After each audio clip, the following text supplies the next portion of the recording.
Tomo 2, Cuaderno 4, 1930-1932. Apuntes de filosofía. Miscelánea. El canto 10 del infierno. Apuntes de filosofía. Materialismo e idealismo. Primera serie. Si se quiere estudiar una concepción del mundo que nunca haya sido expuesta sistemáticamente por el autor pensador, hay que hacer una labor minuciosa y realizarla con el máximo escrúpulo de exactitud y de honradez científica. Ante todo, hay que seguir el proceso de desarrollo intelectual del pensador para reconstruirlo según los elementos que resulten estables y permanentes, es decir, que hayan sido realmente adoptados por el autor como pensamiento propio, distinto y superior al material anteriormente estudiado y por el cual puede haber sentido, en ciertos momentos, simpatía, al punto de haberlo aceptado provisionalmente y haberse servido de él para su labor crítica o de reconstrucción histórica o científica. Esta advertencia es esencial particularmente cuando se trata de un pensador no sistemático, cuando se trata de una personalidad en la cual la actividad teórica y la actividad práctica están entrelazadas indisolublemente, de un intelecto, por lo tanto, en continua creación y en perpetuo movimiento. Así pues, primero biografía muy minuciosa, con segundo, exposición de todas las obras, incluso las más desdeñables, en orden cronológico, divididas según los diversos períodos, de formación intelectual, de madurez, de posesión y aplicación serena del nuevo modo de pensar. La búsqueda del leitmotiv, del ritmo del pensamiento, es más importante que las citas individuales aisladas. Esta investigación original debe ser la base del trabajo. Por otra parte, entre las obras del mismo autor, hay que distinguir a aquellas que ha concluido y publicado de las que quedaron inéditas por no haber sido terminadas. El contenido de estas últimas debe ser encarado con mucha discreción y cautela. Debe ser considerado como no definitivo, por lo menos en esa determinada forma. Debe ser considerado como material todavía en elaboración, todavía provisional.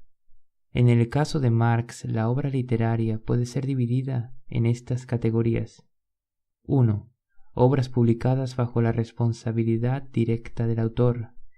Entre estas debe considerarse, en líneas generales, no solo aquellas dadas materialmente a la imprenta, sino también los escritos destinados a actuar inmediatamente, aunque no fuesen impresos, como las cartas, las circulares, los manifiestos, etc.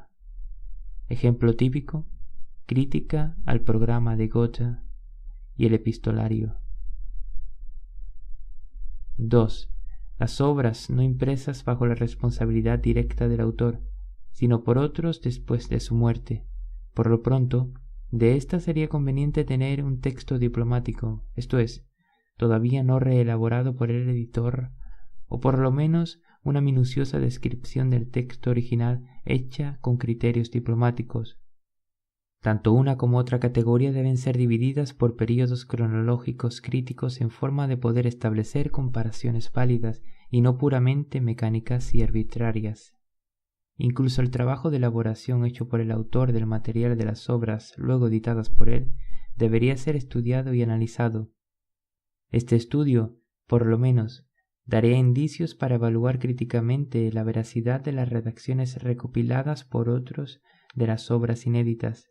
Cuanto más se aleje el material preparatorio de las obras editadas del texto definitivo redactado por el propio autor, tanto menos credibilidad merece la redacción de otro escritor de un material del mismo tipo. De hecho, una obra no puede nunca ser identificada con el material bruto recogido para su compilación. La selección, la disposición de los elementos, el mayor o menor peso dado a este o aquel de los elementos recogidos en el período preparatorio son precisamente lo que constituye la obra efectiva. Incluso el estudio del epistolario debe hacerse con ciertas cautelas. Una afirmación tajante hecha en una carta no sería quizá repetida en un libro. La vivacidad estilística de las cartas, si bien a menudo es artísticamente más eficaz que el estilo más medido y ponderado de un libro, algunas veces conduce a deficiencias de demostración. En las cartas, como en los discursos, como en las conversaciones, se cometen muy a menudo errores lógicos. La rapidez del pensamiento va en detrimento de su solidez. Solo en segunda línea, en el estudio de un pensamiento original y personal, viene la contribución de otras personas a su documentación. Para Marx, Engels. Naturalmente no hay que subestimar la contribución de Engels, pero tampoco hay que identificar a Engels con Marx. No hay que pensar que todo aquello que Engels atribuye a Marx es auténtico en sentido absoluto. Es cierto que Engels dio prueba de un desinterés y de una falta de vanidad personal única en la historia de la literatura. No es posible poner en duda en lo más mínimo su absoluta lealtad personal. Pero el hecho es que Engels no es Marx, y que si se quiere conocer a Marx hay que buscarlo especialmente en sus obras auténticas, publicadas bajo su directa personalidad. De ahí se derivan numerosas advertencias de método y algunas indicaciones para investigaciones colaterales. ¿Qué valor posee el libro de Mondolfo sobre el materialismo histórico de Federico Engels? Sorel, en una carta a B. Croce, pone en duda que se pueda estudiar un tema de esa clase, dada la escasa capacidad de pensamiento original de Engels. Aparte la cuestión de mérito a que alude Sorel, me parece que por el hecho mismo de que se supone una escasa capacidad teórica en Engels, por lo menos su posición subalterna con respecto a Marx, es indispensable buscar las diferencias entre el Marx que se considerase auténtico y Engels, para estar en condiciones de ver aquello que no es marxista en las exposiciones que hace Engels del pensamiento de su amigo.